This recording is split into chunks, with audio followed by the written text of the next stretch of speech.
Break news చూస్తున్నాం. సహస్ర case mystery వీడింది. 14 ఏళ్ల బాలుడు బ్యాట్ దొంగతనానికి వెళ్లి చూసిందని చిన్నారిని చంపేసినట్లు పోలీసులు తేల్చారు. అదంతా అబద్ధమని సహస్ర పేరెంట్స్ అంటున్నారు. నిందితుడిని చంపేయాలంటూ సహస్ర తల్లి డిమాండ్ చేస్తోంది. చట్టం తన పని తాను చేస్తుందన్నారు పోలీసులు. 14-year-old అబ్బాయి, he was found to have committed a murder. Basically ఆయన ఏం చేశాడంటే వాళ్ళ ఇల్లు దగ్గర ఉంటది. సో వీళ్ళ టెర్రస్ నుంచి వాళ్ళ టెర్రస్ వరకు వితౌట్ ఎనీ ప్రాబ్లం వెళ్ళిపోవచ్చు, దూకి వెళ్ళిపోవచ్చు.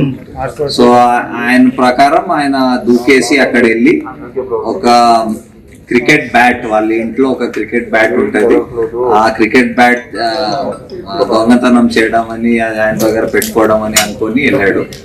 సో అది వెళ్తప్పుడు అక్కడ అది బ్యాట్ తీసుకొని బయటకు వస్తప్పుడు ఆ పాప హ్యాస్ సీన్ హిమ్. చూసినాక వెంటనే అరిచింది. అరుస్తే ఈయన భయపడి ఆయన దగ్గర ఉన్న ఆయన ఒక నైఫ్ పట్టుకు వెళ్ళాడు. సో ఆ నైఫ్ తో he stabbed her and then వచ్చేసాడు.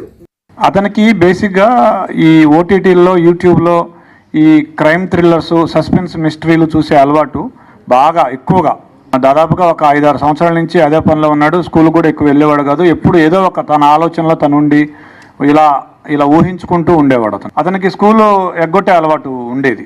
స్కూల్కి వెళ్లకుండా క్రికెట్ ఆడుకోవడం, ఈ ఓటీటీ చూడడం, యూట్యూబ్ చూడడం, ఈ మిస్టరీస్ చూడడం అలవాటు ఉండేది అతనికి. అతను అఫెన్స్ చేయగానే ఆ కత్తి అక్కడే కడిగేసి గోడ దూకి మళ్ళీ ఇంట్లోకి వెళ్ళేటప్పుడు వాళ్ళ నాన్న, సిస్టర్స్ ఉన్నారు, వాళ్ళు ఏమైనా చూస్తారేమో అని ఆరేసిన షర్ట్ తీసుకొని ఇట్లా అడ్డం పెట్టుకొని ఇంట్లోకి వెళ్ళి బాత్రూంలోకి వెళ్ళి స్నానం చేసి ఆ టీ షర్టు, ప్యాంటు 2 వాషింగ్ మెషిన్లో వేసాడు. మా డిమాండ్ ఏంటి? వాడు చావాలి. నా పాప ఎలా చచ్చిందో అలా చావాలండి.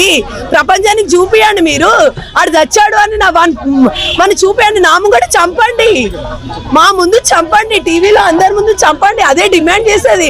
డిమాండ్ చేయడానికి ఏం లేదు ఇక్కడ. ఏముంటుంది చెప్పండి? ఒక తల్లి ఆవేదన ఏముంటుంది చెప్పండి? ఒక 1 అవర్లో ఒక మంచి పిల్ల మీరు చూసుంటారు. ఏం ప్రాబ్లం ఉంది నా పిల్లకి చెప్పండి? నేను ఎందుకు డిమాండ్ చేయకూడదు? ఏం ప్రాబ్లం ఉంది ఆ పిల్ల? నా పిల్లకి ఏమైనా తక్కువ చేశాను?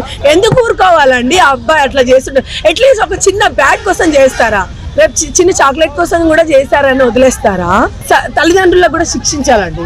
ఎందుకంటే సార్ చెప్పారు కదా, సెల్ తెచ్చుకున్నాడు అప్పుడు అడిగారంట, అంటే అప్పుడే దండించుండి చాలా ఘోరంగా చేసుంటే గనక ఇప్పుడు ఇంత అయ్యేవాడు కాదేమో అని నేను అనుకుంటున్నానండి.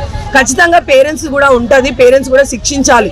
అదే నేను కోరుకునేది. పేరెంట్స్ని శిక్షించాలి. వాడిని మాత్రం చాలా దారుణం చేయాలి. అసలు నా పాప ఎంత దారుణం చేశారో మీకు అందరికీ